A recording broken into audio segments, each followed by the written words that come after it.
सभी को मेरा सादर नमस्कार।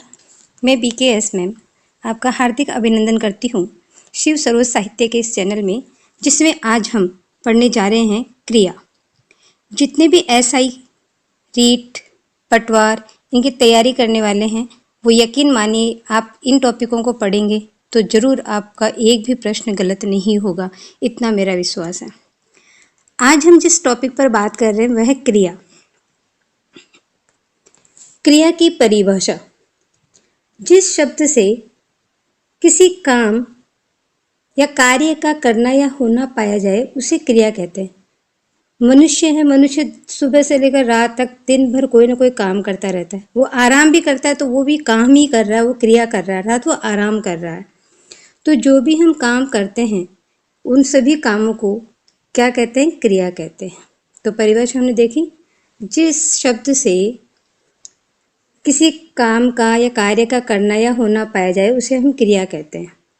उदाहरण हम देखते हैं, खा, चल, बैठ, सो, पढ़, उठना, बैठना, जागना, सोना, खाना, पीना, ये सब कार्य हैं। खाना खाना, चलना, बैठना। अब क्रिया किससे बनती है? हम पढ़ते हैं कि क्रिया का निर्माण धातु से होता है। तो वे धातु क्या है? क्रिया का मूल रूप धातु कहलाता है। क्रिया का मूल रूप धातु कहलाता है। इतना हम सब ने परिभाषा में पढ़ा है कि क्रिया किससे बनती है। क्रिया का निर्माण धातु से होता है, क्रिया का मूल रूप धातु कहलाता है। लेकिन ये धातु क्या है?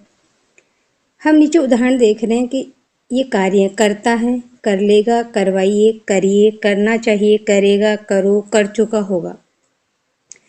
इन सब में एक ही अंश है कर, जो इन सब में आ रहा है।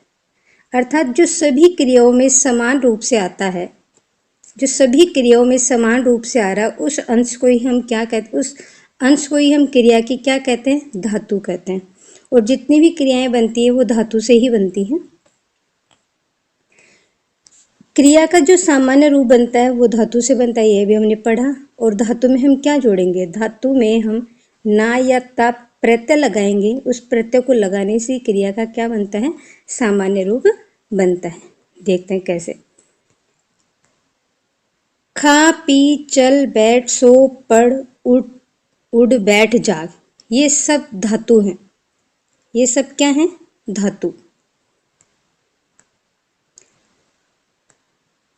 ये हमने देखा, ये सब है धातु।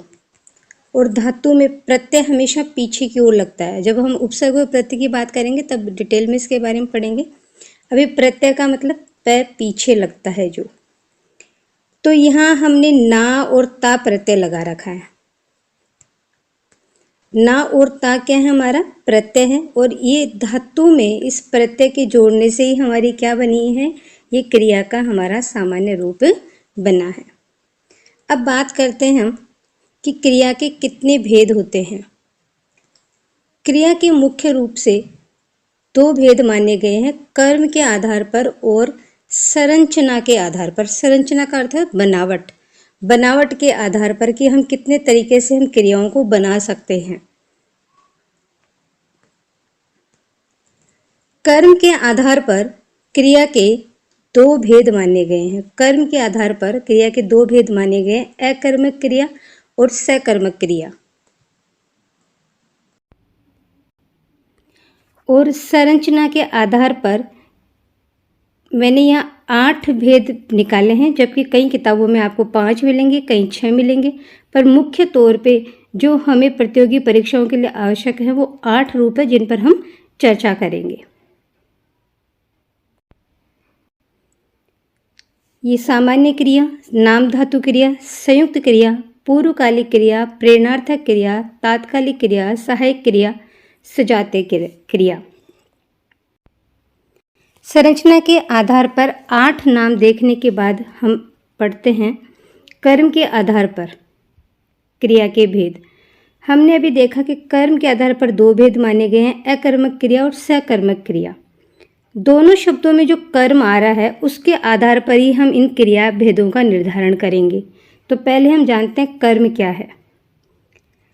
हम हिंदी में पढ़ते हैं कि जो भी वाक्य हम बनाते हैं उस वाक्य में कर्ता, कर्म और क्रिया, इनके आधार पर हम वाक्य की संरचना करते हैं। तो इसमें जो है कर्ता कौन काम करने वाला होता है, कर्म होगा वो हमें क्या का उत्तर देगा, और क्रिया जो अभी हम पढ़ रहे हैं कि कार्य क्या हो रहा है इसका हम पता करते हैं। तो अभी हमने कर्म देखा, कर्म किसे कहते हैं, जब वाक्य में जो भी क्रिया हमारी है उस क्रिया के साथ हम क्या व किसको लगाएंगे और उसका उत्तर यदि हमें प्राप्त हो जाता है तो वह हमारा कर्म कहलाता है। बात करें हम अकर्मक क्रिया की। अकर्मक क्रिया किसे कहते हैं, जिस क्रिया का होना या करना कर्ता में ही निहित रहे, अर्थात जिसके साथ कर्म ना लगे, उसे हम अकर्मक क्रिया कहते हैं। कई जगह आपको ये परिभाषा मिलेगी कि जिस क्रिया का फल कर्ता पर ही पड़े उसे अकर्मक क्रिया कहते हैं। हम नीचे देखते हैं कि दो हमारे वाक्य हैं, बच्चा और रमा, ये दोनों हमारे कर्ता हैं। रो रहा है और सोती है, ये हमारी क्रिया है। तो क्रिया का सीधा फल, सो रहा है और सोती है हमारी क्रिया है, इस क्रिया का सीधा फल रो रहा है बच्चे पर पड़ रहा है और सोती है रमा। तो जिसमें क्रिया का फल सीधा कर्ता पर पड़े, इसमें हमको क्या का उत्तर नहीं मिल रहा है, ना ही हमें किसको का उत्तर मिल रहा है, तो ये हमारी अकर्मक क्रिया है। ये जो है हमें इसके आगे क्या हंसना तो हमें उत्तर नहीं मिलेगा, क्या फिरना, क्या मुस्कुराना, क्या भागना, क्या चलना, क्या रोना, क्या दौड़ना, उत्तर नहीं मिलता। लेकिन यहाँ होता है अभी पढ़ना, क्या पढ़ना, तो उत्तर मिलता पुस्तक पढ़ना, तो वो हमारा सकर्मक में आता। अब हम देखते हैं सकर्मक क्रिया। सकर्मक, स का मतलब साथ और कर्म, जिसके साथ क्या हो, कर्म हो।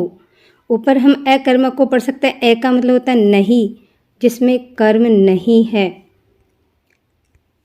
सकर्मक जिन क्रियाओं के साथ कर्म आता है, साथ, स का मतलब साथ और सहित या कर्म, जिसके साथ कर्म आता है उसे सकर्मक क्रिया करते हैं। तो इसमें क्रिया का फल क्या होगा, फिर कर्ता पर नहीं पड़ेगा, किस पर पड़ेगा, कर्म पर पड़ेगा, क्योंकि इसमें क्या आ रहा है, कर्म आ रहा है। हम उदाहरणों के माध्यम से देखते हैं कि लड़की, गौतम और सुनील, ये हमारे कर्ता हैं। खाती है, पढ़ती है, पढ़ता है, ये हमारी क्रिया है। अब क्रिया के साथ जब हम क्या का उत्तर लगाते हैं, क्या प्रश्न करते हैं, तो पता है खाती है क्या, खाना, पढ़ता है क्या, रामायण, पढ़ती है क्या, पुस्तक। तो जब क्या का उत्तर हमें इसमें मिल रहा है, क्या का उत्तर हमें मिल रहा है, क्या खाना, क्या पढ़ता है, रामायण पढ़ता है, क्या पढ़ती है, पुस्तक पढ़ती है, तो ये हमारी सकर्मक क्रिया। हम देखते हैं कि सकर्मक क्रिया के भी दो भेद होते हैं, एक कर्मक क्रिया और द्विकर्मक क्रिया। एक कर्मक क्रिया नाम से पता चल रहा है जिसमें एक कर्म होगा, जिस क्रिया में एक ही कर्म होता है उसे एक कर्मक कहते हैं। जैसे उदाहरण के बाद परीक्षित पत्र पढ़ रहा है, तो हम प्रश्न लगाएंगे क्या पढ़ रहा है, पत्र। सागर ने क्या सुनाया, गीत सुनाया, क्या का उत्तर हमें मिल रहा है। दूसरा जो भेद एक इसका है सकर्मक क्रिया का, वो है हमारा द्विकर्मक क्रिया। द्विकर्मक क्रिया में हम देखेंगे जिस क्रिया में दो कर्म होते हैं उसे द्विकर्मक क्रिया कहते हैं। तो एक कर्म तो हमें मिल जाता है क्या से, और दूसरा कर्म जो हमको मिलता है किसको का प्रश्न लगाने से। उदाहरण से हम देखें कि लता ने पिताजी को पत्र भेजा, तो क्या का उत्तर भेज, क्रिया के साथ हम क्या जोड़ते हैं, क्या भेजा, पत्र। किसको भेजा, पिताजी को। तो क्या वह किसको का उत्तर जिसमें मिलता है उसमें हम द्विकर्मक क्रिया कहते हैं। दूसरा उदाहरण हम देखते हैं, अध्यापिका बच्चों को हिंदी पढ़ाती है, तो पढ़ाती हमारी क्रिया है, इसके साथ हम क्या जोड़ेंगे तो उत्तर मिलेगा हिंदी, क्या पढ़ाती है? हिंदी पढ़ाती है। और किसको पढ़ाती है? तो उत्तर मिलेगा हमें बच्चों को। तो क्या वे किसको का जहाँ हमें उत्तर मिलता है वह हमारी द्विकर्मक क्रिया कहलाती है। कई बार आपसे प्रश्न भी पूछा जाता है कि इन दोनों में भी गौण कर्म कौन सा है और प्रधान कर्म कौन सा है।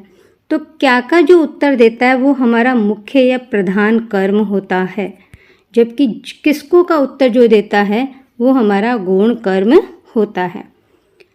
कर्म के अब हैं संरचना के आधार पर भेद। सामान्य क्रिया, नाम धातु, संयुक्त पूर्वकालिक प्रेरणार्थक, नाम धातु, तात्कालिक सहायक सजातीय, जिनके बारे में हम नेक्स्ट वीडियो में पढ़ेंगे। वीडियो देखने के लिए आपका बहुत बहुत धन्यवाद। लाइक करिए, शेयर करिए, पसंद आए आप सब्सक्राइब जरूर करिए ताकि हमारे नए वीडियो की नोटिफिकेशन आपको ज़रूर मिले। धन्यवाद।